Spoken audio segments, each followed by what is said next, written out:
On March 8, 2014, the world lost a plane with 239 people aboard.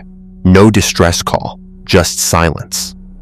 Authorities told us the search was heroic but hopeless, that the Indian Ocean swallowed all evidence. But if the world's largest search failed, was it really the ocean that hid MH370? Or was it something investigators have always refused to answer? The public thinks they know what happened. The real story starts here. At 1:19 a.m., the cockpit radioed air traffic control with a calm, routine farewell. "Good night, Malaysian 370. 2 minutes later, the plane's transponder went dark. No warning, no emergency code, just a sudden blackout as the Boeing 707 crossed from Malaysian to Vietnamese airspace. 239 people, 227 passengers, 12 crew, bound for Beijing. Air traffic controllers expected the plane to check in as it entered a new flight region. Instead, their screens showed an empty patch of sky. Attempts to reach the cockpit failed. Automated ACARS messages, which track aircraft systems, stopped transmitting. No alerts, no distress signals, no sign of trouble. Military radar later revealed the aircraft had turned sharply west, back across the Malay Peninsula. But in those first hours, no one outside a handful of radar rooms knew. Families waited at arrival gates. Airline officials scrambled for answers. The only certainty was silence. The loss of contact at 1:21 a.m. marked the start of the mystery. The search would soon grow into the largest aviation hunt in history. But in that moment, the facts were brutally simple. A wide-body jet, hundreds of lives, and no trace. If you want more stories like this, like and subscribe. Your support helps us investigate the stories that still need answers. Within days of MH370's disappearance, the official story began to take shape, not just in technical briefings, but in the language used by authorities. At press conferences in Kuala Lumpur and Canberra, spokespeople from the Malaysian government, the Australian Transport Safety Bureau, and the UK Air Accidents Investigation Branch stood before the world's cameras. Their message was consistent. The best available evidence pointed to the southern Indian Ocean. The phrase became a refrain. By March 15th, the Air Accidents Investigation Branch declared with confidence that satellite data had ruled out the northern corridor. Maps displayed sweeping arcs across the Indian Ocean, and the search area ballooned to 120,000 square kilometers, much of it in some of the world's deepest, roughest waters.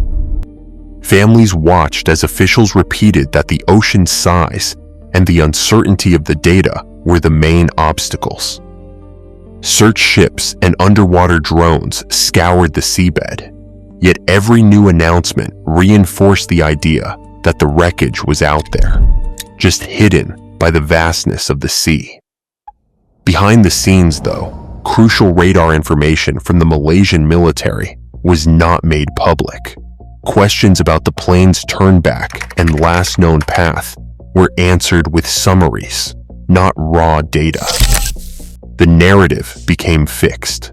The Indian Ocean was the only possibility. With each passing week, the search area's boundaries hardened into fact, and the idea that early assumptions could be wrong faded from public discussion.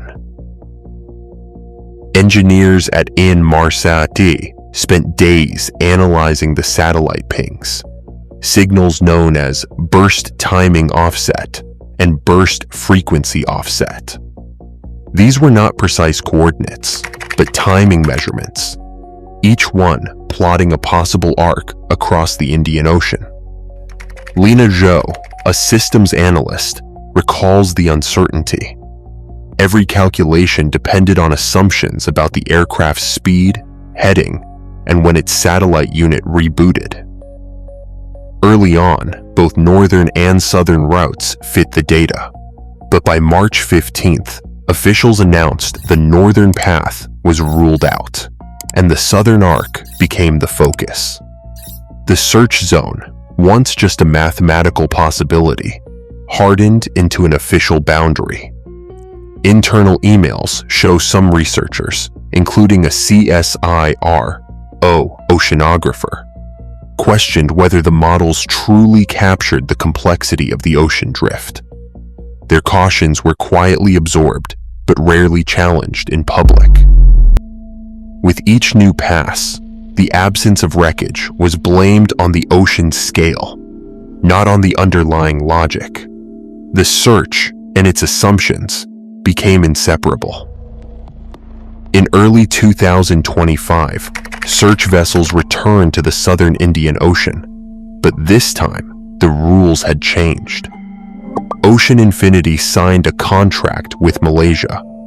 No find, no fee. Payment would only come if they found the wreckage. The new target zone was just 15,000 square kilometers, 1/8 the size of the original search.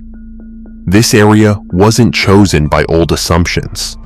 It was mapped using updated drift models, sharper sonar, and fresh analysis of how the Boeing 767 might have glided after fuel exhaustion. The search teams filled in gaps that earlier missions missed, including steep underwater slopes and low-quality data patches. Dr. Priya Ramanathan, a lead analyst, explained how the focus shifted. Every variable was re-examined, from ocean currents to satellite handshake bias. The process wasn't about repeating the past. It was about challenging it. Even the International Civil Aviation Organization responded, updating investigation protocols to require open audits of early assumptions before any future search. For the first time, the search itself was under scrutiny, not just the missing plane. Today, search teams challenge what experts once called certain. The lesson is clear.